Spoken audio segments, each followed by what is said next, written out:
Bonjour chers téléspectateurs, ou bonsoir si vous regardez l'émission le soir. Alors aujourd'hui, j'ai beaucoup de plaisir à vous retrouver pour vous parler avec deux spécialistes de leur matière de nouvelles technologies et de lecture.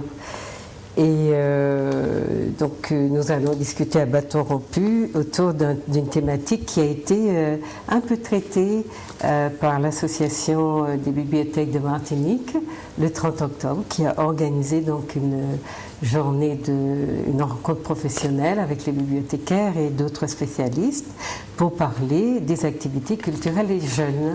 Et parmi ces activités, il y a les nouvelles technologies, en tout cas ce qu'ils en font. Et j'ai rencontré deux spécialistes qui, à mon avis, vont beaucoup nous éclairer sur ce que pensent ou ce qu'aiment les jeunes dans ce domaine-là. Avant, je vous rappelle que si vous voulez laisser des messages, communiquer avec nous, remontez par Zouk TV, c'est le fixe 71 27 27, et laissez vos messages ou alors faites-nous savoir s'il y a aussi des thématiques que vous aimeriez que nous traitions. J'allais dire que nous traitassions. Mais voilà, on ne va pas partir avec nos imparfaits du subjonctif, on va rester dans un français très grand public. Alors aujourd'hui, donc, je vous présente deux invités. Le premier s'appelle Franck Rivaud, il est médiateur numérique à la médiathèque du Lamentin. Bonjour. Et le second s'appelle Fred Lestema, ou dans un sens ou dans un autre. Marc Lestema, qui est président de l'association Made in TIC. Made in TIC. Made in TIC, ça ressemble aussi à Made in TIC. Ça pourrait faire penser à ça, effectivement. Ça pourrait faire penser à ça. Voilà, bonjour, bonsoir. Bonjour. Voilà, donc ils sont intervenus le vendredi 30 dans le cadre de la rencontre professionnelle dont je vous ai parlé, qui a été organisée par la BPM, Association des bibliothèques publiques de Martinique, donc qui s'intéresse aux pratiques culturelles des jeunes. Donc j'étais moi-même intervenante à cette journée en tant que personne qui avait réalisé une enquête sociologique pour cette association qui s'intéressait donc, qui a été réalisée en 2014, qui s'intéressait donc aux activités culturelles des jeunes. Donc j'ai eu à travailler sur un échantillon de 608 jeunes âgés entre 9 et 15 ans. Et il s'agissait donc d'abord, avant tout, de cerner leur rapport à la lecture, à quel moment est-ce qu'ils lisaient, est-ce qu'ils aimaient lire, pourquoi est-ce qu'ils lisaient, est-ce que c'était un loisir ou un plaisir, etc. Ou est-ce que c'était une corvée le plus souvent. Comme on l'a vu, ils lisent parce qu'à l'école on leur demande de lire, mais ils ne sont plus tellement sur cette activité-là. Et donc j'en ai profité pour ouvrir l'enquête sur d'autres thématiques, les connaître un peu plus amplement, c'est-à-dire en dehors de la lecture en tant que telle, essayer de choquer un peu le lien intergénérationnel. Est-ce qu'ils voient leurs grands-parents? Est-ce qu'ils ont des relations avec leurs parents qui soient autres que d'élevage? Quel rapport ils ont à la culture locale, à la langue, aux loisirs, à la nourriture, à la littérature, à la musique? Et donc j'ai découvert une jeunesse qui est assez loin de la société bruyante dans laquelle nous vivons, qui vit sa petite vie, qui a ses activités, qui a ses goûts en matière musicale, ses goûts en matière de langue aussi, alors je ne dirais pas de littérature, quoique oui, il y en a qui lisent et qui font des choix. On va dire des choix intelligents par rapport à leur projet à eux. Et donc, si vous êtes intéressé par les résultats de cette enquête-là, vous pourrez vous rapprocher de l'Association des bibliothécaires de Martinique, des bibliothèques publiques de Martinique. Alors, la présidente est à la bibliothèque du François, c'est Madame Tanda. Donc, je n'ai pas ses coordonnées sur place, mais vous pouvez avoir les coordonnées de la bibliothèque du François et lui demander parce que c'est une enquête qui informe beaucoup sur, notamment les professionnels, sur ce qu'ils peuvent entreprendre avec les jeunes, parce que là, il y a des éléments de connaissance concrète. Très souvent, dans notre pays, nous parlons beaucoup sur la jeunesse, on dit beaucoup de mal d'eux.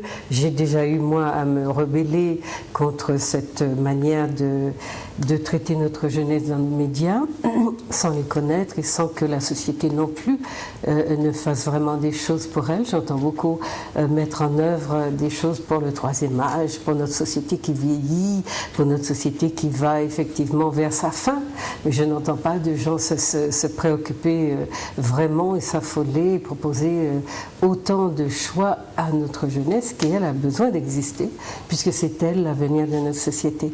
Donc il est très important qu'on se préoccupe de nos jeunes, qu'on essaie de les connaître, que la rupture qui a opéré entre les générations soit comprise, soit analysée sociologiquement, et que les jeunes, les plus jeunes qui sont au contact d'eux, qui comprennent leur monde, eh bien, viennent nous en parler. C'est pour cela que j'ai demandé à Monsieur Rivaux et Monsieur Lezema de venir nous dire d'abord ce que sont les technologies, les nouvelles technologies, les NTIC comme on les appelle en abrégé, et en quoi nous pourrions nous-mêmes nous intéresser, même si nous avons déjà des portables, parfois des iPads, etc. Mais voilà, ça ne va pas souvent très loin en matière de... Ça ne nous aide pas à mieux communiquer avec nos jeunes en tout cas. Donc voilà, je veux situer aujourd'hui la problématique que je vais aborder avec mes invités de manière beaucoup plus large dans une problématique qui se décline de la manière suivante. Le Martiniquais n'aime pas lire. Qu'est-ce que ça signifie ? Est-ce qu'il faut aimer lire pour exister ? Et si on n'aime pas lire, quelles conséquences cela a ou cela a-t-il sur notre évolution, sur la qualité de vie, sur la qualité des relations que nous entretenons, etc., etc. Donc voilà, je vais vous demander maintenant de parler un petit peu de vous, puisque vous êtes Monsieur Rivaux, à la médiathèque du Lamentin. Tout à fait. Et donc vous êtes au contact de cette jeunesse justement. Voilà, donc je m'occupe aussi de la gestion d'un espace public numérique. D'accord. Donc, dans lequel effectivement, qui est côtoyé par effectivement beaucoup de jeunes adolescents et de moins jeunes aussi. Mm-hmm. Voilà, donc le rapport que nous avons le plus souvent s'oriente autour de la recherche, puisque c'est une médiathèque, donc la plupart de ces enfants viennent toujours pour, compléter leur recherche, donc utiliser l'outil Internet en complément de la recherche. Et aussi recherche pour l'école essentiellement pour l'école, ou pour leurs études. Mm-hmm. Et un temps de loisir, c'est-à-dire soit utiliser les réseaux sociaux ou encore jouer ensemble. Ils viennent jouer à la médiathèque. Oui, ils viennent jouer à la médiathèque. Ça veut dire que ceux qui viennent sont ceux qui n'ont pas d'installation chez eux? Pas forcément. Non, c'est simplement un lieu de rencontre. Un lieu de rencontre, voilà, de convivialité. Donc pouvoir rencontrer ses amis en dehors du cadre scolaire. Et Monsieur Lezema? Alors moi, vous avez une autre casquette qui est quand même assez différente. Alors j'ai une casquette effectivement qui est relativement différente, puisque moi je ne m'occupe pas de jeunes à proprement parler. J'œuvre plutôt dans la vulgarisation et la diffusion des usages et des bonnes pratiques liées au numérique, à travers l'association que je représente. Au-delà de ça, il y a une vie qui donc est une vie d'entrepreneur. Vous êtes président de Made in TIC, c'est ça? Okay. Donc, voilà, c'est l'association Made in TIC, donc, qui est présente sur plusieurs territoires de l'outre-mer, puisque notre vocation première est celle de mettre en lumière les acteurs de la filière des technologies de l'information et de la communication issus de l'outre-mer, qu'ils soient en outre-mer ou hors outre-mer. Donc aujourd'hui, nous avons des délégations sur plusieurs territoires ultramarins et une en Europe également. Et donc du coup, ça nous permet effectivement de voir et de confronter des usages et de voir qu'avec la même technologie aussi, les usages ne sont pas forcément identiques en fonction du territoire. Il y a une influence culturelle qui est quand même relativement importante. Ça, c'est intéressant, qu'il y a un usage culturel, une adaptation locale de ces nouvelles technologies. Et vous qui travaillez déjà avec les jeunes, vous le faites depuis longtemps? Oui, depuis plus de 10 ans. 10 ans. Et donc, ces nouvelles technologies n'étaient pas aussi développées? Vous avez senti une différence? Je dirais que les nouvelles technologies sont presque toujours nouvelles, c'est-à-dire qu'elles évoluent. Au tout début, lorsque j'ai commencé, c'était par rapport au CD-ROM. C'est-à-dire que la médiathèque, effectivement, avait un espace culture multimédia, un EPN, comme maintenant. Mais la différence avec, une cyberbase, c'était le fond de CD-ROM, le fond d'encyclopédie sous forme de CD-ROM. Mais avec l'arrivée de l'Internet, effectivement, on n'a plus eu besoin des CD-ROM puisqu'on avait directement à chercher sur le net. Donc, je les ai accompagnés avec les CD-ROM, je continue avec l'Internet. Donc, pour vous dire que je dirais que c'est tout le temps un renouvellement. Mais vous les accompagnez en quoi faisant très exactement? Alors, les accompagner à l'utilisation, c'est-à-dire leur expliquer, M. Marc Leslie m'a parlé de vulgarisation. Donc déjà, un premier travail de vulgarisation, les aider, les accompagner à comprendre la technologie, pourquoi l'utiliser, à quelle fin, les aspects positifs et négatifs d'une technologie. Et les encourager à l'utiliser. Donc déjà vaincre la peur d'utiliser. Bon, c'est vrai que chez les jeunes, cette peur n'existe pas vraiment. Plutôt facile. Mais disons, assurer les pas, chaque pas, assurer leur pas. Mais vous avez l'impression quand ils viennent qu'ils sont vierges ou qu'ils sont déjà un petit peu dans le maniement de ces technologies? Je vous dirais que cela dépend. Je ne veux pas dire que ça dépend du niveau social, mais disons que vous avez des parents qui sont déjà dans cette mouvance d'apprendre à leurs enfants d'utiliser les technologies. Donc ces enfants sont déjà un peu plus, à même d'utiliser la technologie. Ils sont déjà, entre guillemets, débrouillards. Et vous avez ceux qui n'ont jamais touché et qui profitent de cette occasion justement de venir en bibliothèque pour pouvoir découvrir la technologie. Donc c'est vrai qu'il y a deux cas. Ceux qui sont déjà à l'aise et ceux qui ne connaissent pas du tout et qui portent aussi la peur de leurs parents vers l'usage. Ça veut dire que les parents disent à leurs enfants, bon, tu ne vas pas toucher, tu ne sais pas utiliser, donc ne touche pas, etc. Donc on rencontre aussi ces enfants en bibliothèque. Mais ils viennent quand même pour que vous les initiiez à ça? Tout à fait, ils viennent et une fois qu'ils sont confrontés aux autres enfants, puisque le jeu aussi, justement, cette partie jeu me permet de rééquilibrer aussi les connaissances, puisque c'est au niveau du jeu que va se lier des contacts et effectivement une mise à niveau vers d'autres logiciels, d'autres applications. Et vous-même, comment vous maintenez à jour? Vous avez des formations? Vous avez accès à ces nouvelles technologies? Alors, essentiellement de l'auto-formation. Alors, justement, à travers la lecture, à travers maintenant de nouveaux modes d'apprentissage comme les tutoriaux vidéo, c'est-à-dire je me forme à distance. Donc je lis, je confronte mes expériences. Je partage avec des professionnels, de certains domaines des nouvelles technologies. Donc c'est un travail de tous les jours. Et alors on devient médiateur numérique comment? Alors on devient... c'est l'équivalent d'un... Alors non. Alors on dit médiateur numérique, on utilise ce terme pour désigner celui qui va faire le lien entre, les usages... Les usagers et les pratiques. Donc, il y a plusieurs formes. Alors, un animateur multimédia est, par définition, un médiateur numérique, mais vous pouvez rencontrer un bibliothécaire féru de nouvelles technologies qui peut être aussi un médiateur numérique. Dans mon cas, je suis principalement animateur multimédia. J'ai commencé en tant qu'animateur multimédia. C'était toujours dans la même fonction. C'est tout à fait. Mettre à disposition des médias, des technologies. Voilà, c'est-à-dire expliquer des médias, les technologies à différents publics. Comment trouvez-vous votre public? Il est doué, il lui faut beaucoup de temps, il est très, comment vous dire ça, clivé ou porté sur des choses particulières?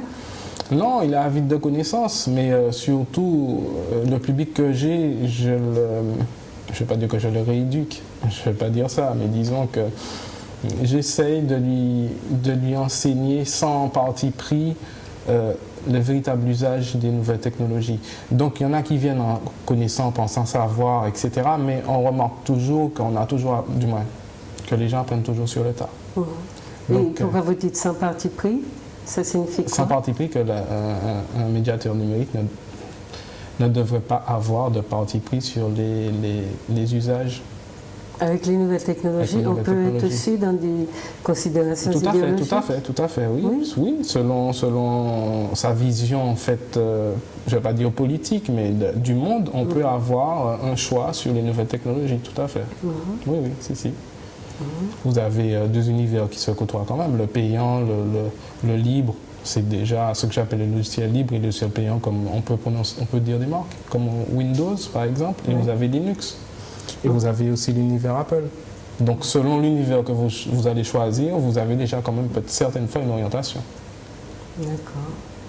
Bon, ben, vous voyez, chers téléspectateurs, on en apprend tous les jours, mais c'est intéressant de comprendre aussi que dans l'organisation même de l'utilisation de ces nouvelles technologies, bien qu'on ait des espaces qui aident nos jeunes à avoir accès à ces technologies. La question de savoir s'ils sont doués, s'ils sont plus ou moins doués, vous avez répondu en disant qu'il y en a qui...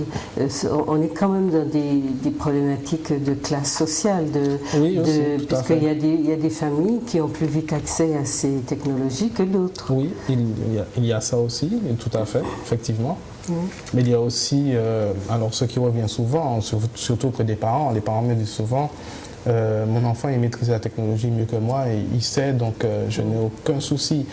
Or, on s'aperçoit que, vu effectivement que le parent ne maîtrise pas, donc il ne peut pas déjà identifier réellement le niveau de ses enfants. Nous avons, pour moi, la plupart des enfants que je rencontre sont des enfants effectivement qui utilisent des technologies, mais qu'on voit ce qui se fait ailleurs, au même âge. Vous avez l'impression qu'ils ont du retard. Voilà, qu'ils ont du retard, parce que c'est vrai que dans certains pays, les jeunes sont beaucoup orientés création. C'est ça. Nous, on est plus utilisateurs. Oui, d'accord. On est un peuple de consommateurs. Voilà, oui, c'est vrai. D'une manière générale, ça se ressent Tout à fait. Et ça se ressent à travers la technologie aussi. À travers l'usage qu'on en fait. Alors, c'est bien parce que vous allez nous dire comment, localement, on adapte ces technologies à à la culture locale.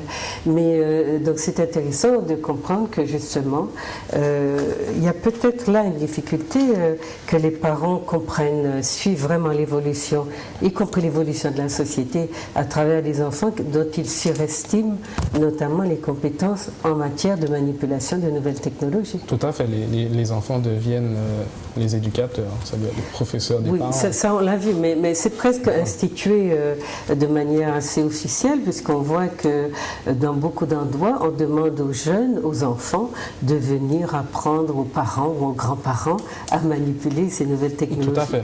Et c'est un renversement dans les rôles et dans les représentations et dans les relations hiérarchiques d'autorité que notre société ne veut pas prendre en charge, parce qu'on veut composer avec tout sans véritablement réfléchir sur les conséquences de ce phénomène.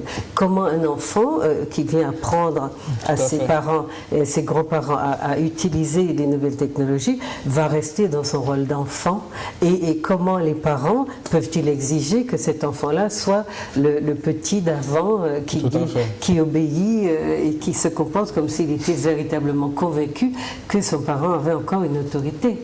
C'est très important de comprendre que, en fait, moi, l'intérêt que nous parlions comme nous le faisons là, c'est que nous comprenions que les nouvelles technologies ont bouleversé nos vies, ont bouleversé les rapports sociaux, ont bouleversé les hiérarchies établies, et que les parents j'entends beaucoup les critiquer beaucoup sur les médias, dans les forums, ils sont responsables de tout, mais il faudrait qu'on prenne un jour le temps de réfléchir sur comment, justement, cette évolution de la société a déplacé les rôles et les a un petit peu exclus. Alors, il y en a qui croient être dans le coup en s'imaginant que leurs enfants sont super compétents, et quand ils sont confrontés à des spécialistes, eh bien, on se rend compte que c'est aussi, tout ça, c'est un petit peu comme beaucoup dans notre société, dans beaucoup d'autres domaines. Nous sommes toujours en train de... Vous savez, comme ces gens qui veulent nager, mais qui tapent très fort dans l'eau et qui font beaucoup d'écume autour d'eux, qui donnent l'impression qu'ils sont de grands nageurs, alors qu'en réalité, ils sont peut-être en train de se noyer. Donc, nous, à un moment donné, il faut arrêter de taper dans l'eau et faire des bulles. Il faut regarder où on en est et comment on fonctionne avec tout ça. Parce que tout ça n'est pas introduit. Tout ça est parachuté ici.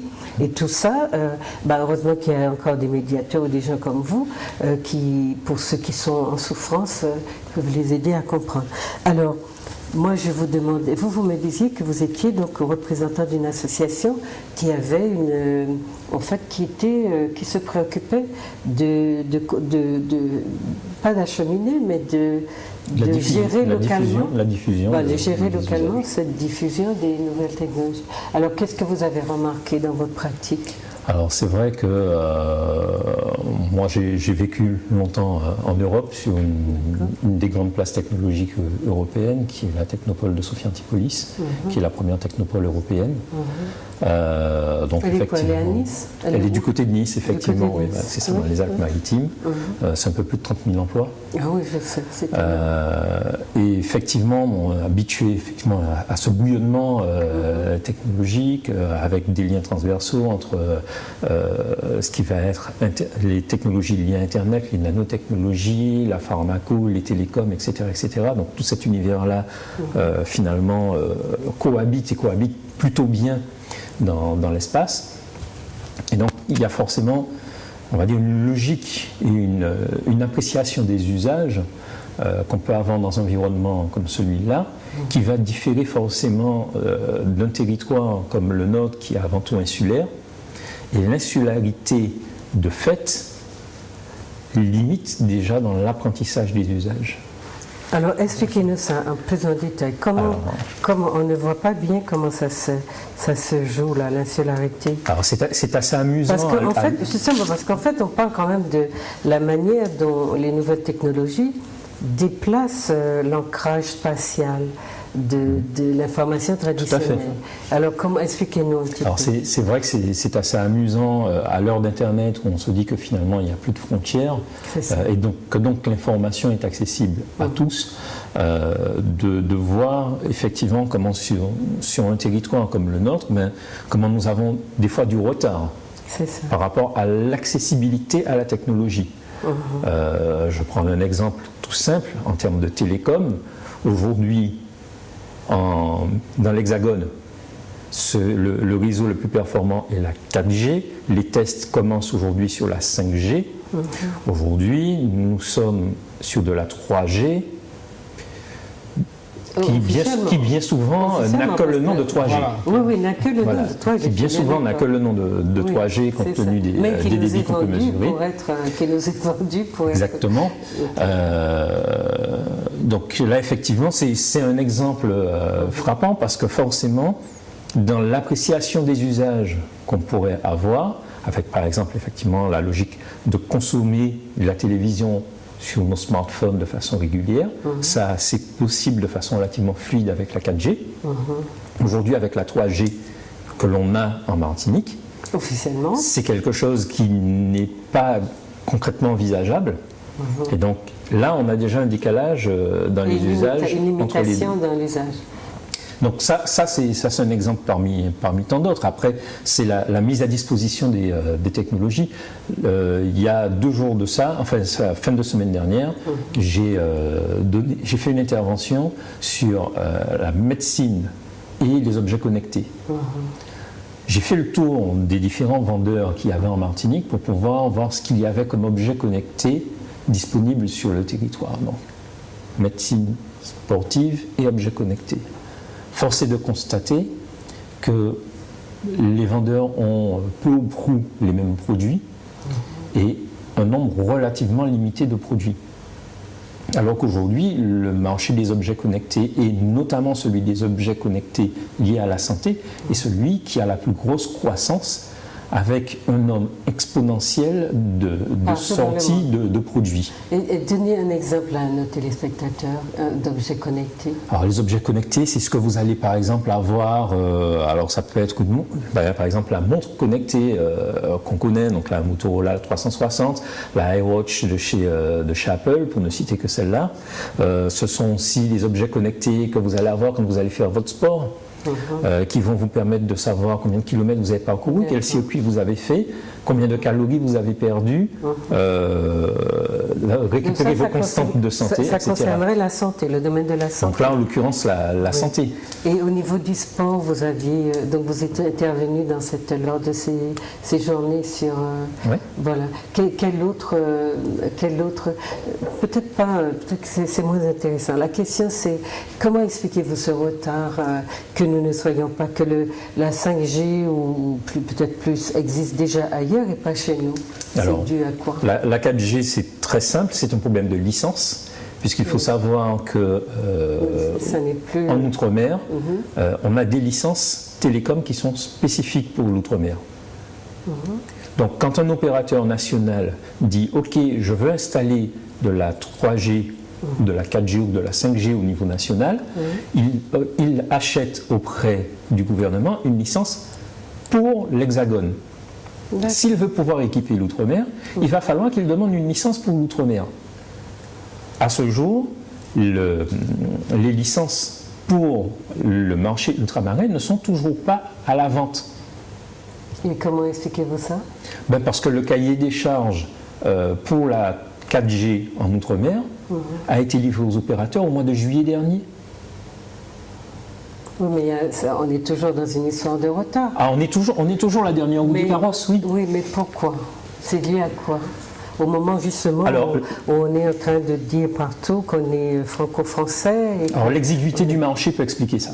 L'exiguïté du marché. Oui, ça peut être une des réponses et c'est souvent la principale réponse. Mais c'est aussi parce que la masse d'informations, le potentiel de cette 4G ou 5G par exemple, nous positionnerait aussi peut-être à un autre niveau de compréhension de l'ensemble du système, non? Non, je ne pense pas, mais effectivement, c'est avant tout une raison économique. Avant tout une raison économique. Vous avez le coût des licences, le coût du déploiement du matériel pour un marché qui finalement n'est pas croissant. Puisque tout nous est vendu plus cher, pourquoi est-ce qu'il ne court pas le risque de nous proposer cette 4G ou 5G par exemple en nous faisant payer plus cher? Ça va être le cas. Ça va être le cas, mais c'est déjà le cas pour le reste. C'est déjà le cas pour le reste. Mais ça va être le cas, mais avec tout le retard que cela représente aussi. Oui, tout à fait. Alors pourquoi le retard? Pourquoi pas d'emblée décider de nous faire casquer et en mettant à notre disposition cette possibilité tout de suite, en nous offrant? Parce qu'il y a aussi des logiques, on va dire, administratives et étatiques qui sont en amont de ça. Donc le gouvernement, généralement, ce qu'il fait, c'est qu'il sort un premier cahier des charges, qui est un cahier des charges pour le national, qui est, on va dire, des fois beaucoup plus facile à mettre en œuvre que celui à mettre en œuvre pour les territoires insulaires. La problématique géographique insulaire influe aussi dans la mise en place des cahiers des charges. Enfin, moi, je ne comprends pas ce langage-là. Je ne le comprends pas, puisque dans un État centralisé, on ne peut pas penser morceau par morceau. Je veux dire, on serait dans un État fédéré, je l'aurais compris, mais pas dans un État centralisé. Alors après vous me direz, oui, mais là, il y a une part d'injustice quand on voit que nos voisins caribéens ont déjà la 4G. Oui, alors, donc il y a depuis 2 ans. À mon avis, vous me dites que c'est une logique économique uniquement, je n'en suis pas tout à fait convaincue. Finalement, on retrouve les mêmes opérateurs au niveau national qu'au niveau local. Eh bien voilà, donc il y a une raison pour laquelle nous recevons les choses après les autres. Il faudrait qu'on réfléchisse à ces raisons-là. Maintenant, donc, vous parliez de adaptation locale de ces nouvelles technologies. Il y a une manière, disons martiniquaise, d'utiliser ces TIC?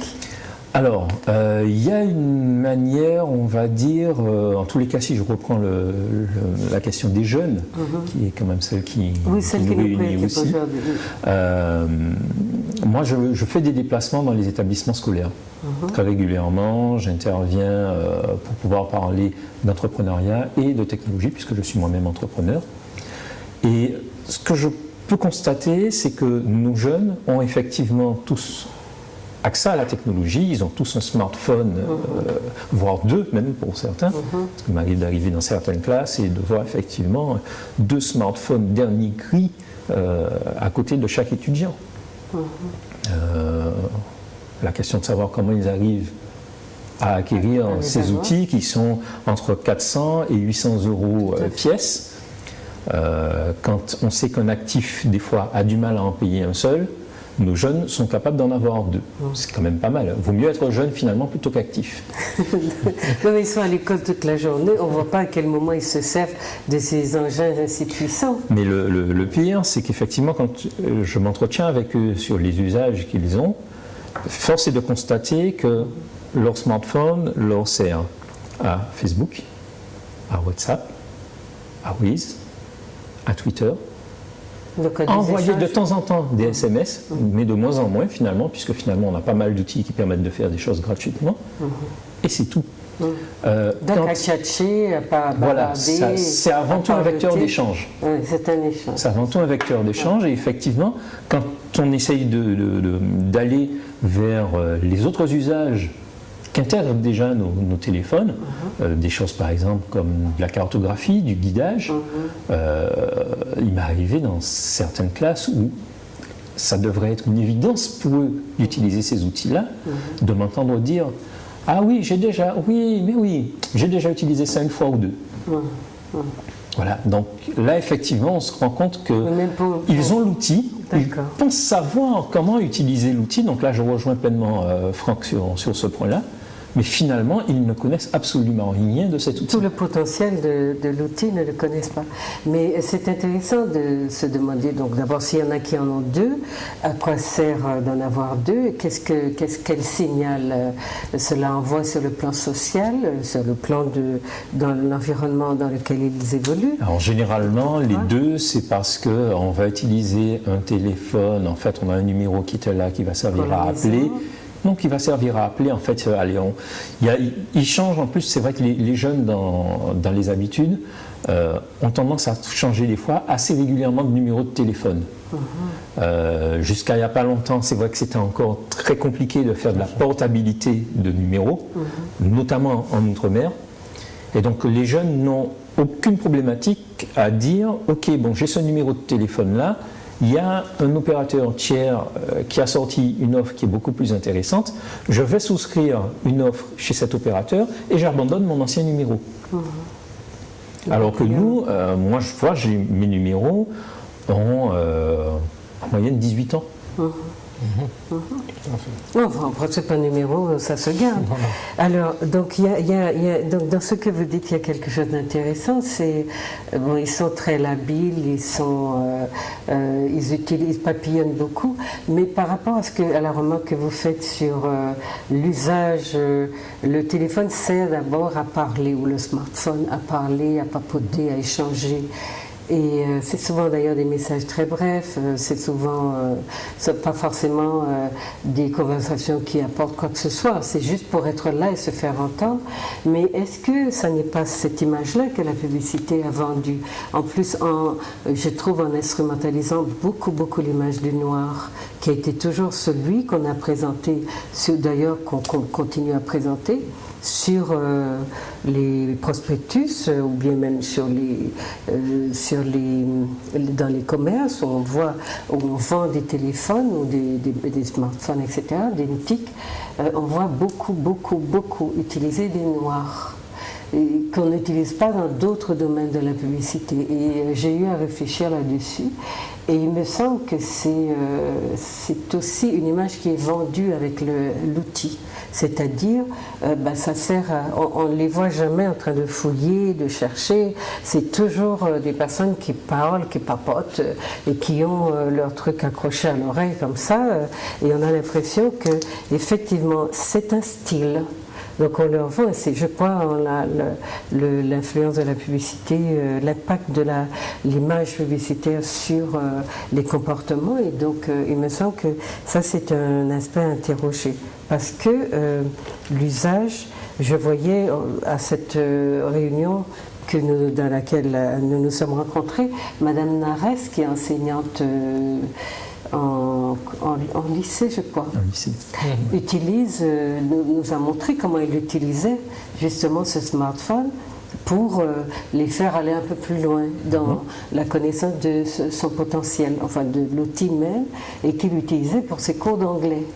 Et aujourd'hui, donc j'aimerais bien que, en dehors du fait que vous avez abordé des aspects que je trouve importants, c'est-à-dire on est dans une construction qui est tout en surface et dans un usage qui maintient cette construction tout en surface de l'enfant, du jeune, y compris dans ses rapports avec sa famille, avec les parents qui croient que.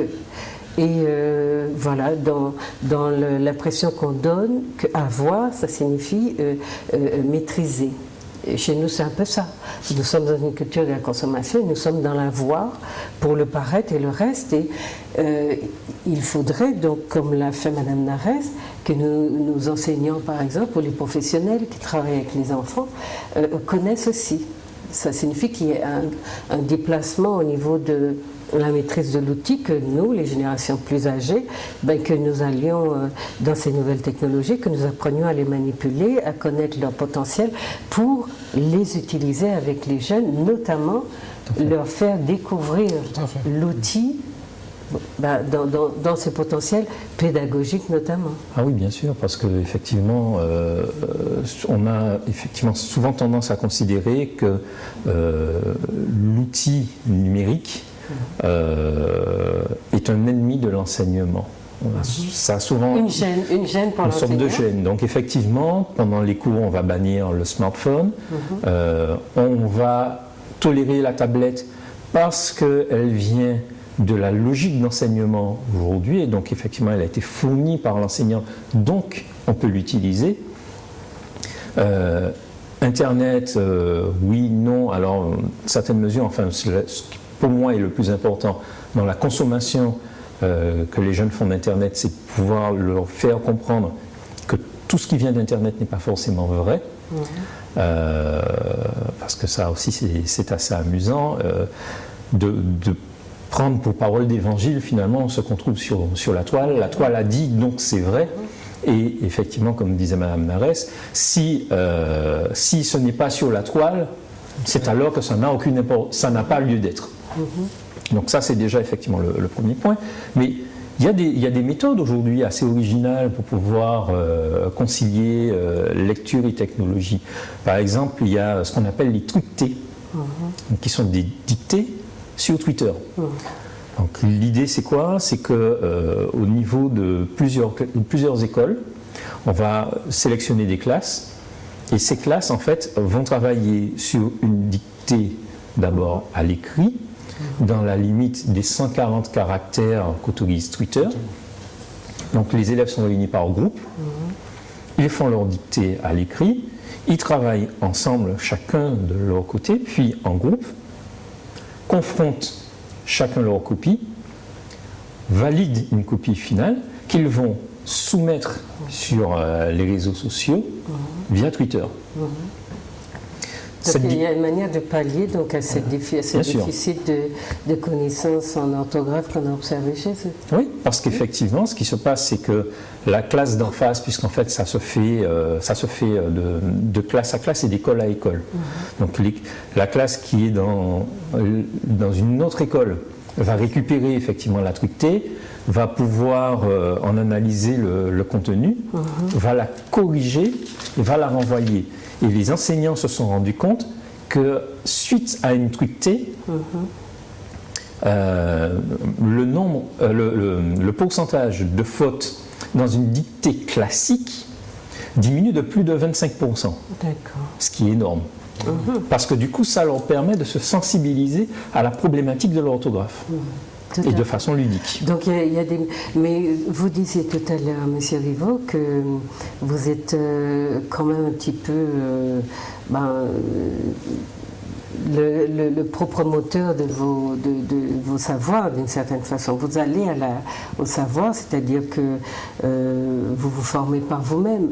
Est-ce que le problème des enseignants n'est pas justement celui-là, de manquer de temps pour se mettre au bout pour actualiser leurs connaissances et même aller découvrir, parce que beaucoup d'entre eux n'ont pas de formation à la base dans ces domaines-là. Donc il faudrait, pour que peut-être qu'eux aussi ont très peur de ces technologies. C'est vrai, je pense qu'il y a ce besoin de formation, mais ce qu'amènent les nouvelles technologies, c'est apprendre à apprendre. Ça veut dire que vous êtes obligé de vous former vous-même. Et sinon, ça devient onéreux.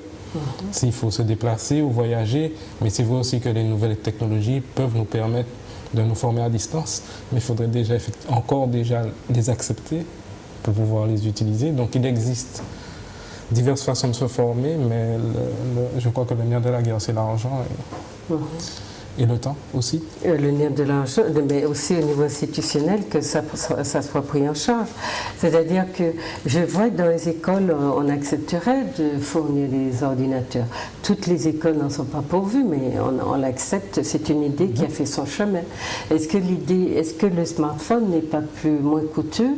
Et est-ce qu'on ne pourrait pas, justement, dans les écoles, dans plus d'écoles, s'il fallait en faire cette politique de distribution de ces petits outils-là, est-ce que ça ne serait pas profitable au lycée ou dans certaines écoles de donner plutôt des smartphones que de mettre des ordi qui sont lourds et qui demandent beaucoup de place, non? C'est quoi? Ça serait quoi? Alors, si... Les deux sont pas... Alors, l'ordinateur, effectivement, mais ça change tellement, parce que pendant que vous êtes en train de parler, j'étais en train de penser à un téléphone, effectivement, un smartphone qui sortira bientôt, qui est accompagné d'un clavier et d'un écran, qui sert d'ordinateur. Absolument. Donc, c'est-à-dire que l'objet déjà évolue. Ouais.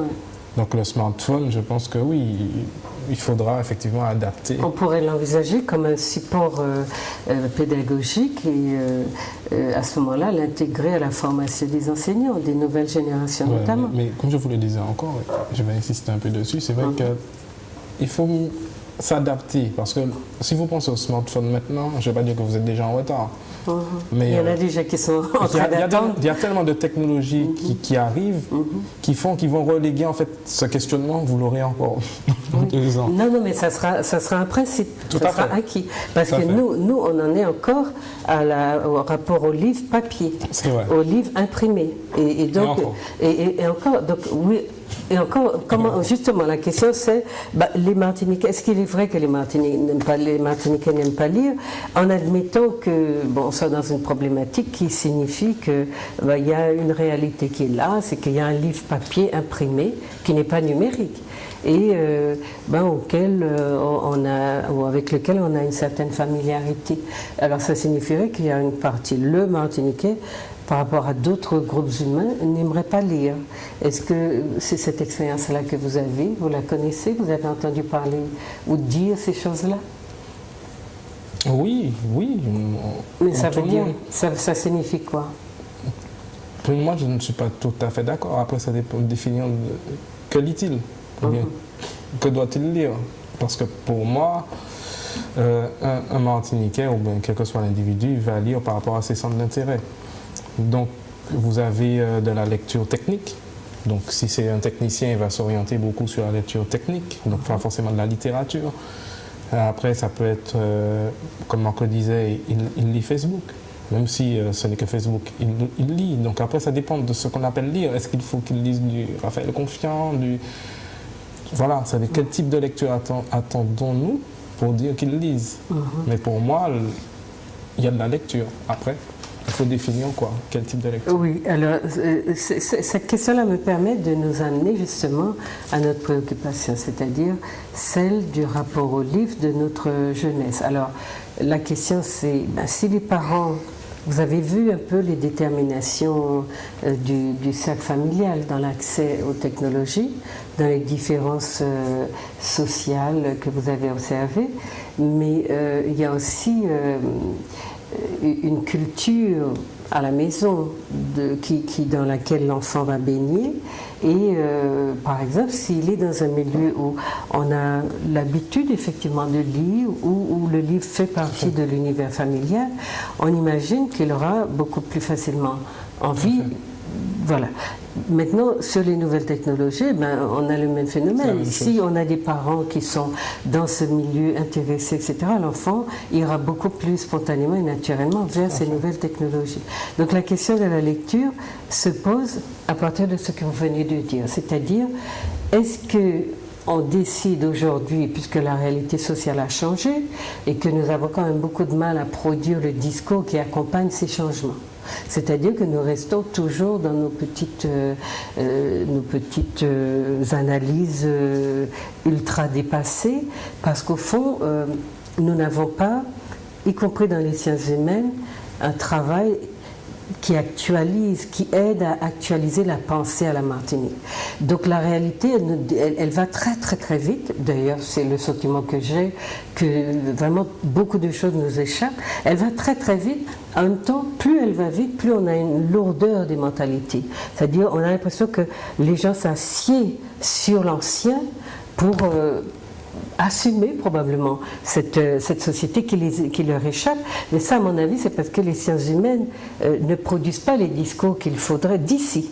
Parce que ce n'est pas parce que les autres sociétés ont travaillé sociologiquement sur des thématiques que les gens ici vont s'appliquer ces problèmes, ces analyses. Donc il y a des analyses à produire intramuros chez nous-mêmes pour que les gens aient l'impression de comprendre leur environnement et de s'accrocher à des choses qui vont leur permettre justement de moins avoir peur de ces changements-là. Donc on a quelque chose qui est de cet ordre-là. Le livre serait encore ce qui est imprimé. Je ne parle pas d'auteur. C'est l'accès à la lecture. Qu'est-ce qu'on veut dire justement quand on parle de la lecture? Elle remplit quelle fonction? Elle dit quoi de nous, de notre niveau social ou de notre niveau de culture? Et comment passons-nous aux générations successives ce goût de la lecture? Et ce que vous nous dites là, c'est que finalement, ça n'est pas vrai que les gens ne lisent pas, parce que ne serait-ce que l'usage de ces nouvelles technologies, elles sont basées, ces technologies sont basées sur quand même des supports textes, sur des images, enfin des choses à lire, des messages à envoyer. Donc on est effectivement dans la lecture. On est dans la lecture tout le temps. La question maintenant, c'est qu'est-ce qu'on lit là? Elle sert à quoi cette lecture-là? Est-ce qu'elle a la même fonction que la lecture d'un ouvrage structuré et balisé pour amener le lecteur vers quelque chose? Ou est-ce qu'au contraire, on n'est pas dans un éclatement total du texte et à la limite de son sens, parce que parfois on parle pour faire du bruit, pour s'entendre, et puis, etc. Donc on lit bien, mais on lit quoi? On lit comment? Et est-ce que la lecture papier va, en dehors des nous deux ou des petits romans à l'eau de rose, est-ce que la lecture papier va être traitée, ou la lecture numérique va être traitée comme la lecture papier? Enfin, comme les supports, les textes qu'on va découvrir sur des supports papier. En fait, la problématique, c'est celle-là. Comment on va amener les gens, y compris nos aînés et les parents, à comprendre qu'il y a là un vrai travail à accomplir, c'est-à-dire de reconversion de la pensée, mais aussi un effort pour intégrer dans leur vie courante le fait que désormais les enfants, ils ne peuvent pas dire que les enfants ne lisent pas, mais ils doivent se rendre compte que cette manière de lire change les mentalités. Et alors, comment est-ce qu'on peut aborder cette problématique-là? Il s'agit bien d'un changement de mentalité qui est assez radical. Et donc, on va voir dans les autres questions que je vais explorer avec vous, comment on aide notre société aussi à prendre ces problématiques du changement en compte et en faire quelque chose, parce que quelque chose nous échappe dans ce changement du fait qu'on n'est pas préparé, on n'a pas d'analyse produite là-dessus et on ne sait pas non plus comment s'ajuster. Alors, nos aînés retournent à leur jupon cancan, à leur tête marée, à leur costume doudou, etc. Dans une société du XXIe siècle où je ne sais pas si ça joue toujours la fonction de la traditionnalité qu'on lui prête, mais on est presque folklorique parfois, dans un décalage immense entre des aînés qui se cantonnent ou qui se réfugient dans la traditionnalité, avec tout ce que cela a parfois d'anachronique, et puis une jeunesse qui est à des années-lumière, qui ne comprend rien à ça, et qui n'a pas l'air non plus de s'y intéresser. Donc la question, et je pose cette question-là à travers la question de la lecture. Hein? Alors qu'est-ce qu'on pourrait leur dire ou apporter à leur réflexion? Comment voyez-vous ça? L'un ou l'autre? Je ne sais pas si... moi, je pense toujours je reste dans mon domaine, mais je pense toujours à la formation. Je pense que ceux qui se cantonnent à la tradition, généralement, qui ont peur de la modernité, c'est simplement, comment dire, la peur de l'inconnu. Et puis ils ne maîtrisent pas cette modernité. Mais en maîtrisant cette modernité, le discours est différent. Ça veut dire qu'une fois qu'ils maîtrisent, parce que je connais des personnes de certain âge qui sont des férus d'informatique et de multimédia, de nouvelles technologies, et qui l'ont découvert sur le tard. Mais quand ils l'ont découvert, ils ont pu faire le pont entre ce qu'ils connaissaient, leurs connaissances et les nouvelles technologies, tout de suite, le discours a changé. Et le rapport, je parle d'un monsieur que je connais qui est professeur, et qui s'est initié très tard, mais maintenant l'échange qu'il y a avec ses élèves est totalement différent. Comme la dame que nous avons rencontrée à cette journée, Madame Narès à cette journée. Le contact est différent puisque les mots qu'il va utiliser sont des mots qui sont compris par les jeunes et en même temps il peut véhiculer ses connaissances. Donc la tradition, du moins, je veux dire, ceux qui s'accrochent aux traditions, au folklore, une fois formés, voient l'importance des technologies et donc peuvent créer du contenu. Et peuvent, alors, si les jeunes maîtrisent la technologie, on peut très bien mettre les jeunes avec la tradition aussi, faire évoluer la tradition à travers voilà, cette... Puisque lorsqu'on parle aussi, si on reste sur l'aspect culturel, les réseaux sociaux, la mondialisation, ce qui fait la différence entre tous, c'est notre culture. Vous ne pouvez pas chanter, je veux dire, même alors, chanter du rap en Martinique, c'est pas chanter du rap en France ou aux États-Unis. Il y a quand même une différence. Il y a l'aspect culturel, notre terroir, etc. Eh bien, à travers les technologies, le terroir peut ressortir. Parce qu'on parlait de formation, les plus anciens sont formés et connaissent et peuvent discuter avec les plus jeunes qui maîtrisent un peu mieux. Et donc, il y a un échange, une synergie. Et donc, on a l'aspect culturel auprès des jeunes et l'aspect technologique auprès des plus anciens. Et peut-être qu'en utilisant ces formules-là, on arriverait à réduire la fracture intergénérationnelle. Tout à fait. C'est-à-dire que les générations s'interpénètrent et correspondent davantage. Tout à fait. Un parent qui maîtrise ce que ses enfants font peut discuter avec eux parfaitement, des tenants, des aboutissants, échanger, etc. Et l'enfant n'aura pas l'impression de parler à quelqu'un qui ne comprend rien. Mais tout cela est féodé au fait que les parents se décident à aller se former, puisque tout à fait. La société en tant que telle n'a pas organisé une formation des parents dans ce sens. C'est un peu voulu. Juste une petite parenthèse pour les téléphones. Moins vous êtes formé sur un appareil, plus vous êtes amené à le changer, je veux dire. Mais une fois que vous savez ce qu'il peut faire, vous connaissez toutes ses capacités, vous allez prendre du temps à changer l'appareil, puisque vous maîtrisez les usages. Mais on va toujours vous vendre un nouveau téléphone, vous dire qu'il va faire plus, mais en réalité, qu'est-ce que vous faites avec, à part téléphoner et envoyer des messages, rien d'autre. Oui, on pourrait presque se balader avec son gros téléphone. Tout à fait. Si on a besoin que de téléphone. Tout à fait. Et l'usage qu'on en fait, la différence, c'est-à-dire la nouveauté, vous ne la voyez même pas parce que vous ne maîtrisez pas votre téléphone. C'est ça. Donc si on maîtrisait l'outil, on aurait pu le garder plus longtemps. Oui, mais en fait, ça signifie qu'on consomme cet outil-là aussi, comme on consomme tous les produits qui sont dans les supermarchés et dont on ne connaît pas la provenance, ni les qualités, ni etc. etc. On consomme, on est dans des pratiques en fait qui sont très de surface. Tout à fait. Qu'est-ce que vous diriez, vous, sur cet aspect-là? Alors, moi, je ne vais pas opposer donc justement les générations, mettre d'un côté génération X et de l'autre côté Y et Z en face. Pas du tout, parce que justement, nous, on travaille beaucoup sur des logiques qui sont des logiques transversales à chaque fois. Ne pas opposer école et entreprise, par exemple, alors que bien souvent, on estime que oui, l'école a un rôle à jouer, l'entreprise, c'est pour plus tard. Non, nous, on fait ces deux mondes-là se rencontrer et on essaie de sortir des aspects positifs de tout ça. Donc, moi, je ne suis pas dans l'opposition générationnelle, je ne suis pas non plus dans l'opposition de la presse traditionnelle et de la presse numérique. Pour moi, la presse reste la presse. La mise en musique des contenus effectivement différentes, tantôt qu'on sera sur une édition papier qu'une édition numérique, mais finalement, le contenu reste peu ou prou le même. Moi, aujourd'hui...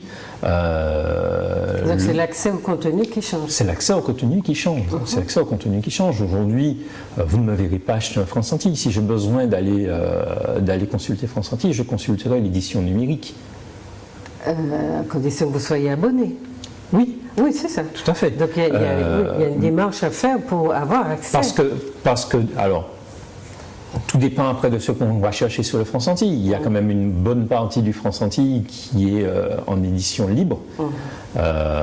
Bon, nous sommes d'accord que ce ne sont pas forcément les sujets les plus intellectuels qui sont à disposition gratuitement, mais somme toute, ça reste malgré tout ceux-là qui font majoritairement vendre le quotidien local. Donc ça, on y a accès effectivement en grande partie gratuitement. Mais aujourd'hui, quand moi j'ai besoin de lire un Libé ou un autre, effectivement, je me réfère toujours aux éditions numériques. Je ne vais pas sortir de chez moi pour aller chercher un quotidien, loin de là.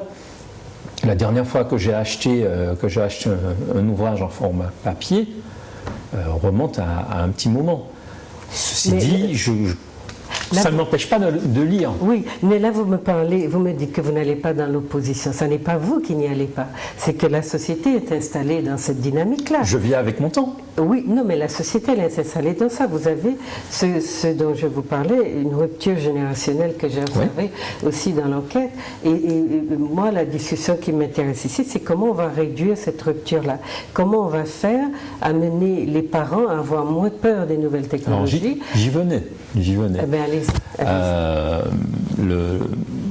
Pour moi, on ne pourra pas faire le transfert des usages d'aujourd'hui en intégralité vers les générations précédentes. Tout simplement parce que déjà les terminaux qui nous servent à consommer ne sont pas adaptés pour les générations des seniors. C'est aussi simple que ça. D'ailleurs, aujourd'hui, il y a un certain nombre d'ergonomes qui se sont penchés dessus, et c'est pas par hasard qu'on a vu naître des gammes de tablettes, des gammes de téléphones, et voire des gammes d'ordinateurs, d'écrans d'ordinateurs qui soient dédiés aux seniors.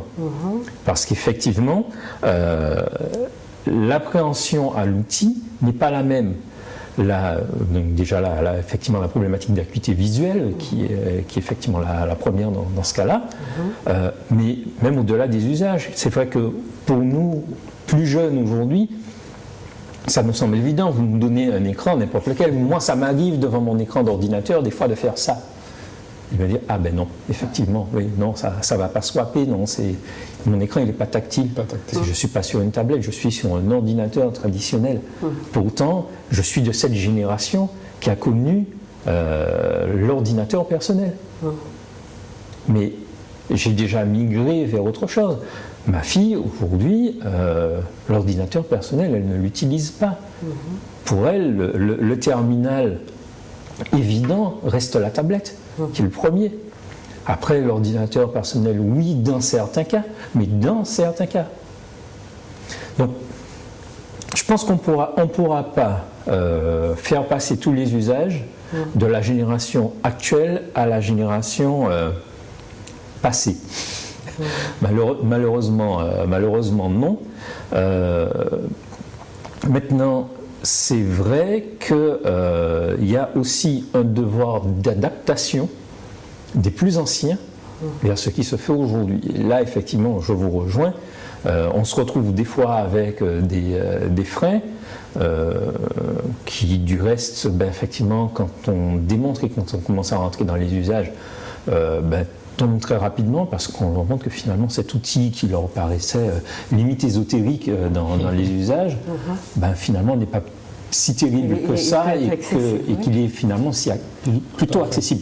Il est accessible. Alors, tout à l'heure vous parliez d'une caractéristique de classe en fonction du type d'ordinateur qu'on choisit. Alors si vous avez quelqu'un qui a un Mac, ça signifierait que c'est quelqu'un qui a plus de moyens ou c'est quelqu'un qui s'est donné plus de mal pour l'avoir? Oui, alors, non, c'est quelqu'un qui aura fait le choix d'un outil plus performant selon ses critères à lui. Oui. C'est-à-dire selon ce qu'il recherche. Bon, tout dépend du domaine, effectivement. On attribue un certain nombre d'appareils à un domaine. Par exemple, la musique ou la vidéo. Lorsque vous travaillez sur la vidéo de la musique, vous allez utiliser tel type d'appareil. D'accord. Donc c'est un type d'appareil ou c'est une marque ou c'est un opérateur? Voilà, c'est une marque, c'est une philosophie. C'est une marque, c'est une philosophie. Parce que Mac, c'est c'est le pacha ou le pacha des races des ordi de cet outil-là. C'est le plus, comment on dit? Non, je dirais que c'est la vision que vous avez de l'appareil. Non, je vous pose la question. Oui. Quand on dit, voilà, on va acheter. Comment on peut voir justement sur comment, si vous voulez, la société continue à se décliner en termes de classe sociale par l'usage que certains, ou la manière dont se distribue dans la population l'achat de tel ou tel type d'appareil. C'est ça qui m'intéresse en tant que sociologue. Oui, alors, effectivement, on peut avoir cette vision, mais il y a aussi le prix qui fait appel à la qualité.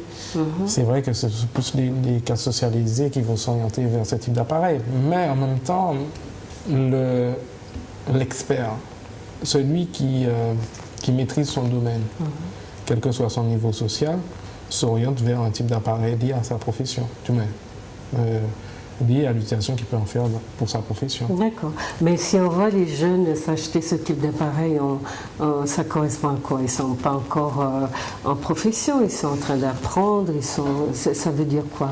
Des fois, marketing. C'est du marketing. C'est du marketing pur et dur. C'est ça. Ou du mimétisme. Donc c'est un substitut de statut social. Tout à fait. Ça joue un rôle dans la manière de se positionner auprès des copains, etc. D'accord? Alors maintenant, comment est-ce qu'on, par rapport à la fonction qui était celle de la lecture, qui inscrivait dans la mémoire des peuples une histoire, des traditions, etc., comment est-ce que ces nouvelles technologies s'inscrivent-elles dans la mémoire de nos générations nouvelles? C'est-à-dire, le travail, la lecture n'est plus la même. C'est une lecture, on l'a vu, qui est très éclatée. Et puis, il y a, par exemple, comment mesurer la culture de quelqu'un aujourd'hui par rapport au stéréotype selon lequel une personne cultivée est une personne qui a beaucoup lu. C'était ça dans nos traditions. En effet, dans les représentations collectives, la lecture reste complètement indissociée de la notion de culture. Aujourd'hui, est-ce que par l'usage qu'on fait de ces TIC, on peut dire on est cultivé parce qu'on a beaucoup lu sur un écran? C'est difficile parce que l'écran ne quantifie pas. Si vous entrez chez quelqu'un, que vous voyez sa bibliothèque, vous dites « Ah, cette personne lit beaucoup » ou « Ah, elle a lu beaucoup ». Et l'écran ne permet plus d'avoir ce type de réflexe ou d'évaluer, j'allais presque dire quantitativement, la culture d'un individu. Alors, comment cette culture-là s'inscrit désormais dans notre mémoire, ou dans la mémoire de notre espèce? Parce que quelque chose, on parlait de changement, parce que c'est aussi comprendre comment les jeunes s'adaptent à leur environnement et comment, quand les parents disaient « prends un livre, lis pour vous occuper, etc. » Aujourd'hui, les jeunes ne font plus ça. Ils ont leur écran, mais quand l'enfant avait lu un livre, le parent disait « Bon, j'ai vu qu'il a pris un livre à la bibliothèque, il l'a lu. » Mais quand il est dans son écran et dans sa chambre, le parent n'a aucun moyen d'évaluer. Et il n'a aucun moyen non plus de savoir ce que l'enfant a ingurgité comme savoir, justement, pendant tout le temps qu'il a été occupé avec sa machine. C'est un peu ça. Il y a la lecture papier avait la fonction justement d'inscrire la mémoire humaine dans des choses qui n'étaient pas seulement quantifiables, mais qui pouvaient aussi se repérer, j'allais dire presque matériellement. Je suis cultivée, je ne suis pas cultivée, ou j'ai lu ça, je n'ai pas lu ça, enfin bref. Et avec Internet, on a quand même un autre rapport à ça, à cette lecture, cette fonctionnalité de la mémoire.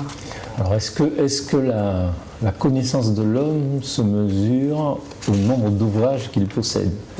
Vaste débat.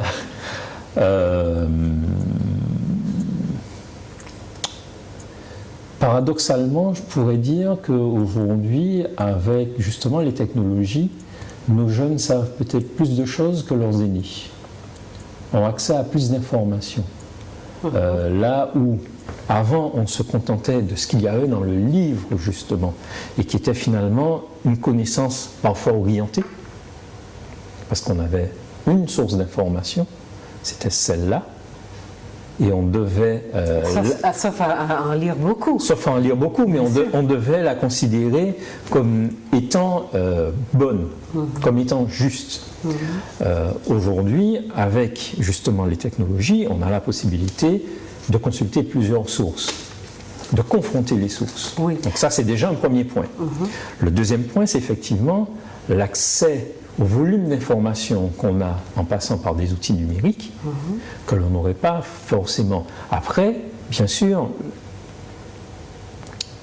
tout n'est pas forcément bon, ça on l'a déjà dit, mais on peut également s'attarder et choisir des choses bien précises par rapport à un ouvrage donné. Oui. La problématique du livre papier sous-entend qu'effectivement j'aille à la médiathèque du Lamentin, que j'aille demander à Franck si éventuellement il a tel ou tel ouvrage disponible dans les linéaires de la médiathèque, auquel cas il l'a, effectivement je le prends et je le parcourir jusqu'à trouver éventuellement le passage ou les chapitres qui m'intéressent. C'est ça. Aujourd'hui, avec une édition numérique, déjà je n'ai pas à lui demander, je vais la chercher sur Internet. Il y a un certain nombre de services qui existent et qui sont très bien faits pour ça. Qui m'orientent très vite. Qui m'orientent très vite, je vais dessus et une fois que j'ai trouvé l'ouvrage, je dis voilà, moi je cherche ça dans l'ouvrage et j'arrive directement à l'information qui pour moi est pertinente. Donc on passe effectivement peut-être aujourd'hui d'une logique qui était une logique... Il y a un appauvrissement quand même dans ce que vous dites là. Parce que vous êtes... Pourquoi est-ce que la spécialisation est un appauvrissement? Non, mais je vais vous poser... Je ne dis pas que c'est un appauvrissement de la spécialisation en tant que telle, puisque la manière dont le système est organisé, le système de savoir, chacun est spécialisé dans quelque chose. C'est un peu la civilisation occidentale qui veut ça. C'est pas vrai les civilisations asiatiques qui sont généralistes. D'accord? Donc ça n'a pas que du bon, mais enfin c'est vrai que ça peut aider d'aller voir un ophtalmo quand on en souffre des yeux plutôt qu'un généraliste. C'est vrai. Il n'empêche. Alors, c'est des problématiques qui ont été abordées par ceux qui réfléchissent justement sur ce que le déplacement du livre papier, du texte imprimé au texte numérique induit comme comportement différent chez nous. Je vais vous lire donc quelques remarques que j'ai trouvées intéressantes. Le cerveau s'appauvrit dans sa fonctionnalité puisqu'il n'est plus sollicité dans son potentiel mnémonique, donc dans sa fonctionnalité de boîte de conservation, on va dire, de certaines choses. On ne mémorise plus, c'est vrai, puisque tout est disponible, il suffit de taper très souvent sur son clavier. L'INTIC modifie donc le jeu de la mémoire parce qu'on n'a plus d'efforts à faire pour trouver une information qui est toujours disponible sur le net et que de ce fait, on n'a plus besoin d'apprendre par cœur. On perd aussi la vision spatiale. Alors, vous comprenez que ça, c'est peut-être une rhétorique de vieux qui sont un peu rattachés à ce qui faisait justement, qui donnait du sens, notamment dans la civilisation occidentale, à l'accès au savoir et à la transmission du savoir. On perd aussi la vision spatiale du fait que l'information à mémoriser est dispatchée sur des pages différentes. Par exemple, vous lisez, on vous dit allez voir la page, ou aller en haut, en bas, à droite ou à gauche, ou voilà le lien, vous partez. Vous êtes sur un texte et vous partez, vous êtes dispatché, vous êtes renvoyé vers d'autres horizons et on perd cette dimension spatiale qu'on trouve en tant qu'unité dans un livre, où vous êtes transporté dans d'autres temps, mais en étant ancré à travers le livre, en étant ancré dans une réalité dont vous définissez bien les contours. C'est moins vrai pour Internet. Donc ça change. Maintenant, je ne suis pas en train de vous dire qu'il faut qu'on aille vers ça. Je voulais juste vous citer encore une enquête qui a été menée par la RSNA, Radiological Society of North America, qui constate que les zones du cerveau associées aux fonctions cognitives et au contrôle émotionnel sont affectées par une exposition prolongée à des jeux violents, vidéo violents. Ça, c'est une réalité qu'on a travaillé pour la télé, même si ces modifications paraissent réversibles après un temps de désaccoutumance, d'accord? Mais, et c'est Marc Alevi qui le dit, il semblerait que les zones du cerveau qui travaillent lorsqu'on lit soient différentes selon que la lecture se fait sur un livre imprimé ou sur un écran d'ordinateur. Sommes-nous en train d'initier une évolution fondamentale de l'humanité, assortie peu à peu de transformations physiologiques radicales, comme nous en avons déjà connu dans différentes périodes depuis l'origine de l'humanité? Ça veut dire qu'on ne lit pas le papier comme on lit le numérique, d'accord, mais que ça n'est pas seulement un déplacement de l'activité. J'achète pas de livre, mais j'ai mon écran, et puis c'est kiff rico. Non, je n'achète plus de livres, je lis mon écran, mais je change quelque chose au fonctionnement du cerveau même et de l'être humain que je suis. Donc c'était un peu vous demander... ce que disent, donc en conclusion, l'ENTIC transfigure notre approche de la lecture et de la connaissance. Et cet autre aspect que je voulais aborder avec vous, c'est celle de l'esprit critique qui est perdu, du fait que justement la trop grande spécialisation nous cantonne, c'est-à-dire ferme notre univers de plus en plus et ne nous fait voir que, si vous voulez, des faits isolés.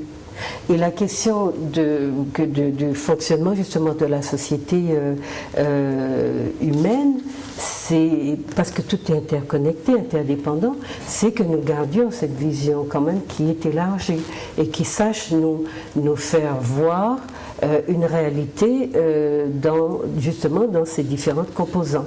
Or, nous perdons cette dimension-là avec les nouvelles technologies et c'est parce que leur influence sur le cerveau, sur la manière dont fonctionne le cerveau est importante et grande et change donc ce rapport que nous avons au cerveau. Alors, vous pourrez m'arrêter, je vais vous dire un autre petit aspect que j'ai trouvé intéressant de cette étude. Alors, chez les jeunes, justement, une étude de l'INSEE a montré que le temps consacré à la lecture chez les jeunes, y compris sur Internet, a diminué d'un tiers. Donc, ils lisent beaucoup, même en ayant ces écrans qui sont vraiment tactiles, faciles à manipuler. Les références plus récentes, s'ajoutant au fur et à mesure aux références plus anciennes, ont pratiquement disparu chez les plus jeunes, y compris chez ceux qui ont fait des études supérieures, alors même qu'elles trouvent encore de multiples échos dans notre vie quotidienne et dans le temps et dans notre langage. La culture perd sa profondeur. Elle va chercher son substrat de moins en moins loin dans le temps. Les références sont globalement beaucoup plus récentes et changent au gré de l'actualité. Et ce qui m'intéressait de vous poser comme question, c'était ça. Nous sommes dans une société, vous parliez tout à l'heure de la spécificité de nos régions, nous sommes dans une société qui connaît mal son histoire, qui se maîtrise mal, qui maîtrise mal son passé et encore plus mal son devenir. Donc la question c'est, quand des technologies nouvelles de cet ordre-là arrivent sur des terrains comme sur les nôtres, qui ne sont pas préparés, qui ne maîtrisent pas leur histoire, qui ne connaissent pas leur histoire, et qui ont les effets qu'on voit, qu'on découvre à mesure qu'on étudie leurs conséquences, qu'est-ce que ça donne comme société? C'est un peu ça la question. Et le rapport au livre reste, malgré tout, donc, une sorte de boussole qui nous dit, qui évite peut-être des dérives trop grandes et qui permet encore de maintenir cette vision un peu plus globale sur la société. Je ne sais pas ce que vous en pensez. Est-ce que c'est pessimiste ou... Alors moi je dirais que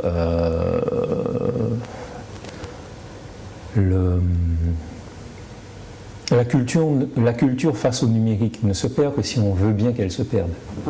La culture peut être aussi un formidable outil, le numérique peut être aussi un formidable outil de conservation et de promotion de la culture. Ce que l'on ne voit absolument pas ici, par exemple. Quand aujourd'hui... Alors, on ne parle pas de tout le numérique à ce moment-là, parce que ce qui est mis en question là, c'est l'usage perpétuel qu'on fait d'un outil qui va changer le rapport à la réalité. Oui, mais dire qu'on va par exemple archiver des données de culture, des vieux livres, des choses. On pense que c'est effectivement un support. C'est un peu comme l'ethnologue avant qui allait compiler des données et puis qui les mettait dans des livres. Donc c'est un peu cette mémoire de l'humanité que le numérique peut préserver. Mais on a cette autre dimension. Le numérique tel que nos jeunes le pratiquent, c'est ça qui m'intéresse, puisque notre rapport à la lecture est un rapport leur rapport a changé la nature même de l'activité et change le rapport au cerveau, puisqu'on sait aujourd'hui, on a beaucoup d'études de neurosciences ont montré le travail qui se fait dans un cerveau qui lit ou qui ne lit pas. On sait le voir aujourd'hui sur les images. Maintenant, c'est ça qui est intéressant. Est-ce que le numérique, dans une population à qui on n'a pas transmis son passé, est-ce que ça n'est pas inquiétant, en quelque sorte? Mais justement, c'était là le fond de mon propos.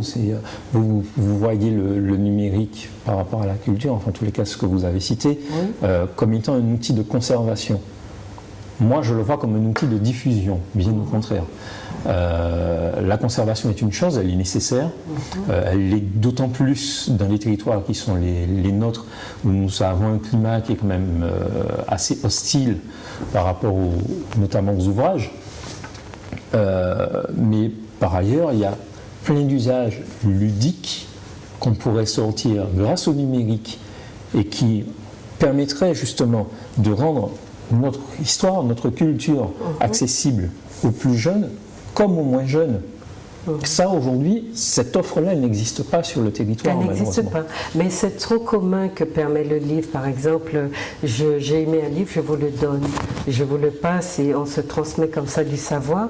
Et on se construit une sorte de réseau, de complicité intellectuelle, etc.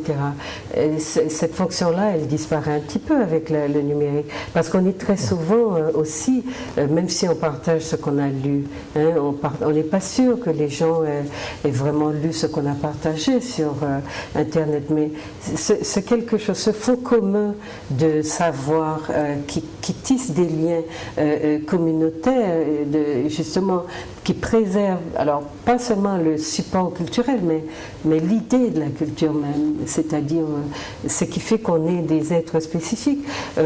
Pour vous dire la vérité, moi quand je suis revenue au bout d'un certain temps, j'avais l'impression que nos jeunes ne faisaient plus de connexion entre des choses qui avaient, pour moi, l'air très évident enfin qui me paraissaient évidentes à connecter. Et c'est en lisant, en cherchant à comprendre ce phénomène que j'ai découvert que, à travers les nouvelles technologies notamment, qui atomise l'information, qui la désincarne, qui la dilue aussi dans beaucoup de considérations qui ne sont pas nécessairement utiles, eh bien, j'ai découvert que ça peut être une séquelle. L'usage des nouvelles technologies peut induire ce phénomène-là, vous voyez. Et ce que les gros, on vous répète dans beaucoup de textes qui sont écrits sur ça, c'est les racines communes, ces références qui font immédiatement sens pour tous, contribuent à souder la société et implicitement à réguler ses fonctionnements. Or, avec les nouvelles, surtout l'usage qu'ils font d'Internet, cette dimension-là du fonctionnement en société disparaît. Et quand vous écoutez les jeunes, d'ailleurs c'est peut-être dans l'air du temps, ça c'est du passé, l'histoire ça ne nous intéresse pas, le premier travail que fait Internet, la première conséquence, c'est de déshistoriciser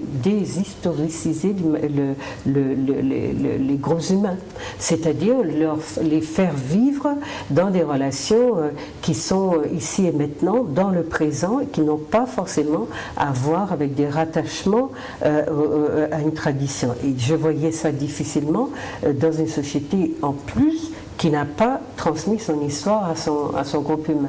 Vous voyez? Alors, dans ce que vous me dites là, je comprends que la diffusion, les nouvelles technologies servent aussi autant à la diffusion qu'à la préservation. La question, c'est le mode de consommation que j'interroge. Ce n'est pas nécessairement l'usage qu'on peut en faire dans, par exemple, une institution comme les archives ou comme l'école, qui ont pour objet soit de préserver, soit de diffuser. Et à ce moment-là, quand ces institutions achètent ces nouvelles technologies, elles l'achètent dans le but de servir un projet qui est déjà écrit, qui sera sur du papier de toute façon aussi. Moi, je parlais de nos jeunes et de la lecture et de ce que cela va induire aussi dans leur cerveau. C'est celle qu'on a appelée la génération zappage ou zapping. Tout à fait. Et bien, c'est quoi le zapping? Ça existe aussi sur Internet, ça existe aussi dans les petits chats qu'on fait, ou dans les conversations que vous regardez sur le chat, enfin quand ils chattent, c'est des mots, c'est des ou, a, o, des onomatopées, c'est des points d'exclamation, c'est des choses comme ça. Pourtant, ils peuvent rester des heures à se faire ça, à communiquer. C'est cet appauvrissement de la pensée, à mon avis, qu'il faut prévenir. C'est pas seulement qu'on est sorti d'un cadre historique, donc la culture va forcément se perdre, mais c'est aussi qu'il y a un appauvrissement, un esprit critique qui est absolument mis en danger, une capacité à préserver. Ça ne signifie pas qu'idéologiquement on ne sera pas différent, mais une capacité à mettre ensemble des faits et développer une dynamique critique dans les faits qu'on voit, qu'on a en rapport, comme lorsqu'on apprenait la philo, etc. Apparemment, c'est ça le danger. Il y a un autre danger, je ne sais pas si vous voulez dire quelque chose à dire. Non, je vous écoute avec attention, effectivement, sur certains points de vue. Je vous rejoins effectivement sur certains points, mais il faut dire aussi que je pense que c'est l'évolution d'une certaine façon, c'est peut-être... je ne vais pas dire un plan prévu, je n'irai pas jusque-là, mais le travail comme les sociétés comme Google qui essaient je veux dire, maîtriser l'information, parce que l'information c'est le pouvoir, donc tout recentrer, tout avoir sous la main. Une fois qu'on lui pose une question, en fait c'est lui qui deviendra l'individu savant, je veux dire entre guillemets, parce que c'est à lui qu'on va s'adresser, du moins on va s'adresser à Internet pour avoir les réponses. Donc effectivement, je le vois par exemple chez les jeunes qui viennent faire des recherches. Avant, on cherchait dans les livres. Maintenant, on arrive sur Internet. En moins de 5 minutes, la recherche est faite, elle est imprimée. Oui, c'est coller-copier. Voilà, coller-copier. Voilà, zapping. Voilà, exactement. Oui. Et effectivement, après, si on lui repose la même question 2 semaines plus tard sur les résultats qu'il a imprimés, on ne saura pas répondre. Ils n'ont pas lu, ils n'ont pas analysé. Ils n'ont pas lu, voilà. Ils n'ont pas... Mais je veux dire que le mode d'apprentissage maintenant est différent. Oui, il est différent, mais si vous voulez, moi, ce n'est pas la différence qui m'interroge ou que j'interroge, c'est le fait que la différence, elle doit être un marqueur, le marqueur d'un plus. Elle doit apporter quelque chose de fondamentalement intéressant pour une communauté, une civilisation. Si cette différence contribue à appauvrir notre humanité, à appauvrir notre cerveau ou nos compétences, elle est dangereuse. Le fait qu'on aille vers un changement qui induit qu'on perd en compétences ou en esprit critique ou en capacité. Et à ce moment-là, on n'est plus dans de ce qu'on appelle de nouvelles technologies ou je ne sais pas, utilisation de nouveaux outils pour faire les mêmes choses, mais on est dans ce qu'on appelle un changement de paradigme. Autrement dit, notre civilisation évolue, elle est en train de soit de capoter ou de prendre d'autres formes, et vous qui êtes à la pointe de ces choses-là, c'est le type de problématique sur lequel il faut attirer l'attention d'une société qui va aller très vite dans... Enfin, nous, sans enracinement plus profond que ce que nous avons là actuellement, je sens un grand danger dans cette évolution-là. Mais puisque je vois que la lumière s'allume déjà et que notre émission, vous voyez, comme ça passe vite. Oui. Ça y est, je voulais... On parlait de danger, et puis après je vous laisse la parole, du danger de la perte justement de l'écriture, du bon vieil alphabet des Occidentaux, etc.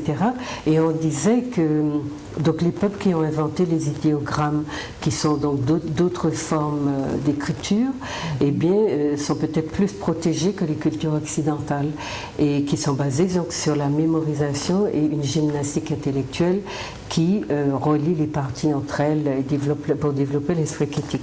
Des écritures comme celles des Chinois, des Indiens, enfin beaucoup des Asiatiques, sont peut-être plus adaptées à l'évolution de l'écriture des signes qui sont utilisés notamment par Internet ou dans beaucoup de nouvelles technologies. Est-ce que ça vous semble correspondre à une évolution? Parce que les idéogrammes, c'est une forme d'écriture, mais qui est plus proche de ce que Internet ou les nouvelles technologies utilisent aussi. Oui, en effet, mais on voit aussi des évolutions de ce côté-là. Oui. Moi, j'ai effectivement pas mal d'amis chinois. Et là aussi, pareil, on voit des évolutions dans l'écriture, des idéogrammes qui deviennent désuets avec le temps, de nouveaux idéogrammes qui sont créés, plus facilement, c'est ça. Voilà, de nouveaux idéogrammes qui sont créés et qui correspondent effectivement à ce qu'on veut pouvoir exprimer aujourd'hui. C'est ça. Donc, il y a une mutation qui est effectivement générale, où effectivement l'écriture change, le langage change.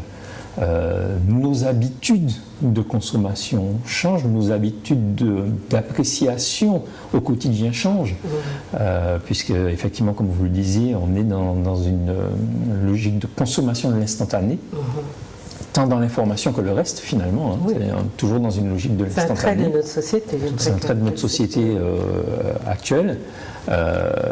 Il faut bien s'y faire, donc effectivement, moi je pense que plutôt que de tenter de lutter contre la chose, parce que de toute façon c'est une lame de fond et qu'il est généralement très compliqué de lutter contre une lame de fond, il vaut peut-être mieux voir comment adapter l'embarcation pour qu'elle ne soit pas emportée. C'est ça. Mais c'est le rôle des lanceurs d'alerte que vous êtes. Vous devez jouer ce rôle-là, prévenir. Qu'est-ce que vous voulez dire? Parce qu'il faut qu'on arrête maintenant. Non, moi je voulais simplement dire que si on doit se renforcer, alors je parle de la partie culturelle, la vidéo maintenant prend le dessus. Si on avait des films locaux sur notre réalité, sur notre histoire, si nous inondions les réseaux sociaux de nos histoires, de nos contes et légendes matérialisés sous forme de films en 3 dimensions, etc., en 3D, pour justement répondre à cette attente des jeunes qui vivent dans cet univers, je pense que nous aurions fait un grand pas. Donc tout se rejoint, les technologies, la culture. Il n'y a pas véritablement de fossé. Je pense que nos jeunes sont quand même à niveau, mais il faut mieux les orienter et surtout former ceux qui sont au-dessus, c'est-à-dire les parents, les politiques, les élus. Il y a du boulot là. Il faut que ce soit une volonté commune. Il faut un projet de société. Il faut un projet de société, tout à fait. Parce qu'il faut être, maîtriser la technologie et les bons aspects. Malheureusement, on doit arrêter, chers téléspectateurs. Vous voyez, le débat est passionnant. Et puis, quand on le sociologise, il prend aussi une autre dimension. Donc, il faut qu'on continue à réfléchir sur ça.